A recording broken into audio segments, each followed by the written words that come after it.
ফুটন্ত গরম জলের মধ্যে দিয়ে দাও রুই কিংবা কাতলা মাছ আর বানিয়ে নাও এরকম একটা স্পেশাল টিফিন রেসিপি। হঠাৎ করে যদি স্পেশাল কিছু খেতে ইচ্ছে করে তখন রুই কিংবা কাতলা মাছ থাকলে এই রেসিপিটা তোমরা 10 মিনিটের মধ্যে বানিয়ে নিতে পারো।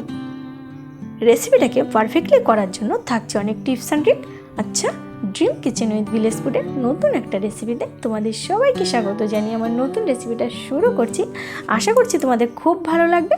আর বন্ধুরা, আজ আমি বানাবো কাতলা মাছের ফিশ ফিঙ্গার। তো প্রথমেই দেখতে পাচ্ছ উনুনটা ধরিয়ে কড়াই বসিয়ে দিয়েছি। কড়াইতে দিয়ে দিলাম কিছুটা জল। এবার জলের মধ্যে আমি দিয়ে দিচ্ছি 3 পিস কাতলা মাছের পেটি। তো এখানে তোমরা মাছটাকে কম বেশি করে নিতে পারো। এবার মাছটা দেওয়ার পরে দিয়ে দিলাম স্বাদ মতো লবণ আর 1 চামচের মতো লেবুর রস। দিয়ে দিলাম সামান্য একটু গোলমরিচের গুঁড়ো, একটু গরম মশলার গুঁড়ো আর সামান্য একটু হলুদের গুঁড়ো। এবার ঢাকনা চাপা দিয়ে মাছটাকে আমি খুব ভালো করে সুসিদ্ধ করে নেব।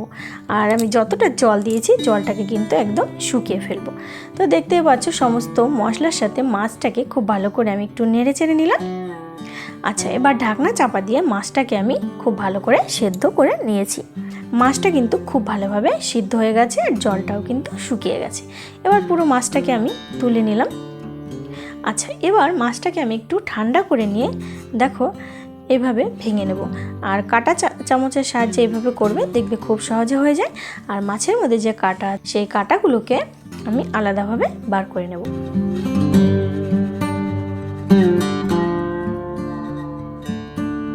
পেটির মাছটা নেওয়ার চেষ্টা করবে, তাহলে দেখবে কাটাগুলো খুব সহজেই আলাদা করে নেওয়া যাবে। তো সমস্ত কাটাগুলো আলাদা করে নিয়েছি। তো মাছটা সাইডে রেখে দিলাম। এদিকে কড়াইটা পরিষ্কার করে নিয়ে কড়াইতে দিয়ে দিলাম 3 থেকে 4 চামচ সর্ষের তেল। এবার দেখতেই পাচ্ছ কিছু মশলা আমি রেডি করে নিয়েছি। পেঁয়াজ কুচি, আদা কুচি, রসুন কুচি, কাঁচা লঙ্কা কুচি। তো পেঁয়াজ কুচিটা আমি এখানে তেলের মধ্যে দিয়ে দিলাম। তেলের মধ্যে দেওয়ার পরে আমি পেঁয়াজটাকে একটু নাড়াচাড়া করে নেব 2 মিনিটের মতো।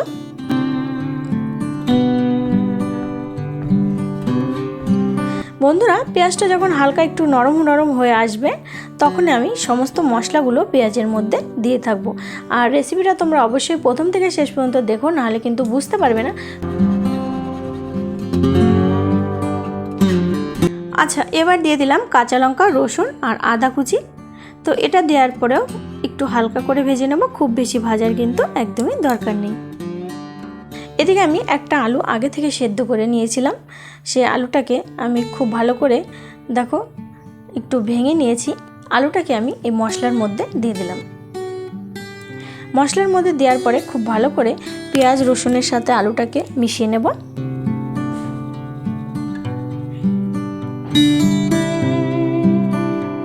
আচ্ছা, আলু দেখতে পাচ্ছ খুব ভালোভাবে মিশিয়ে নিয়েছি।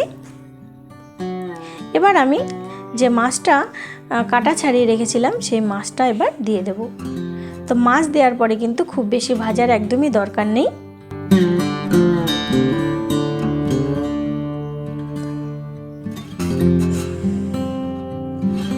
এবার খুব ভালোভাবে সবকিছু একসঙ্গে মিশিয়ে নেব।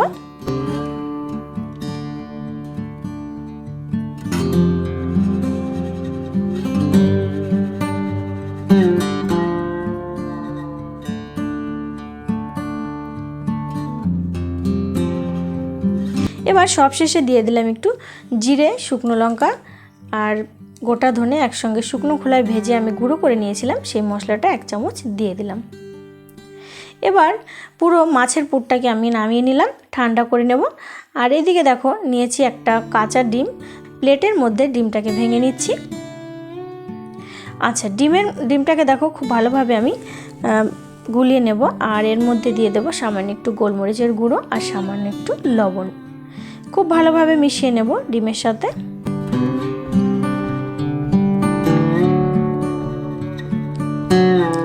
তো এদিকে মাছটা খুব ভালোভাবে ঠান্ডা হয়ে গেছে। আর দেখতে পাচ্ছ নিয়েছি একটা থালার মধ্যে ব্রেড ক্রাম্বস। তো বন্ধুরা, এটা কিন্তু ব্রেড ক্রাম্বস নয়, এটা হচ্ছে আমি চিড়ে দিয়ে বানিয়েছি। তো আমার ব্রেড ক্রাম্বসটা ছিল না, তার জন্য আমি চিড়ে শুকনো খোলায় ভেজে গুঁড়ো করে নিয়েছি। এটা কিন্তু ভীষণ ভালো, ব্রেড ক্রাম্বসের থেকেও এটা ভালো কাজ করবে। ব্রেড ক্রাম্বস যদি বাড়িতে না থাকে তাহলে এইভাবে চিড়ে দিয়ে করতে পারো, আর থাকলেও করতে পারো, ভীষণ ভালো হয় কিন্তু। তো এদিকে আমি যে মাছের পুরটা বানিয়েছিলাম তার থেকে দেখো লম্বা লম্বা করে আমি যেমন ফিশ ফিঙ্গারগুলো বানাবো সেরকম শেপ দিয়ে নিয়েছি। এবার আমি সোজা ডিমের গোলার মধ্যে দিয়ে দিলাম। এবার ডিমের গোলার থেকে তুলে দিয়ে দেব ব্রেড ক্রাম্বসের মধ্যে। আর এটা কিন্তু কাঁটা চামচ দিয়ে করবে, আর হাতটা কিন্তু শুকনো রাখার চেষ্টা করবে, তাহলে কিন্তু খুব সহজে কাজটা করে নিতে পারবে। তো আমি ডবল কোট করব, তাহলে কি হবে, উপরের লেয়ারটা বেশ মুচমুচে হবে আর খেতেও ভালো লাগবে। তো এরপর ব্রেড ক্রাম্বসের মধ্যে থেকে তুলে নিয়ে বন্ধুরা দিয়ে দিলাম দেখো আবার ডিমের গোলার মধ্যে। আচ্ছা, ডিমের গোলাটা দেখো খুব ভালোভাবে লাগিয়ে নিয়েছি। তো আবার আমি দিয়ে দেব ব্রেড ক্রাম্বসের মধ্যে। এবার খুব ভালো করে লাগিয়ে নেব। তো এভাবে কিন্তু তোমরা ডবল কোট করে নেওয়ার চেষ্টা করবে, তাহলে দেখবে ফিশ ফিঙ্গারটা খেতে আরও বেশি মুচমুচে হবে। তো একটা আমার রেডি হয়ে গেছে, বাকিগুলো আমি একইভাবে রেডি করে নেব। তো তোমাদের আরেকটা আমি দেখিয়ে দিচ্ছি, একই পদ্ধতিতে করে নেব। তো বন্ধুরা দেখতেই পাচ্ছ আমি 4টে ফিশ ফিঙ্গার রেডি করে নিয়েছি। এবার এগুলো ভাজার পালা। তো উনুনটা ধরিয়ে নিয়ে কড়াই বসিয়ে দিয়ে কড়াইতে দিয়ে দিলাম সাদা তেল। অবশ্যই সাদা তেল দিয়ে ভাজবো। তেলটাকে একটু গরম করে নিয়ে এবার একে একে আমি ফিশ ফিঙ্গারগুলো তেলের মধ্যে দিয়ে দেব। তেলটাই কিন্তু একদম খুব বেশি গরম করব না, দেখতেই পাচ্ছ তোমরা কতটা গরম করেছি। 80% মতো তেলটাকে গরম করে নিলেই হবে। এবার উল্টে পাল্টে আমি ফিশ ফিঙ্গারগুলো ভেজে নেব।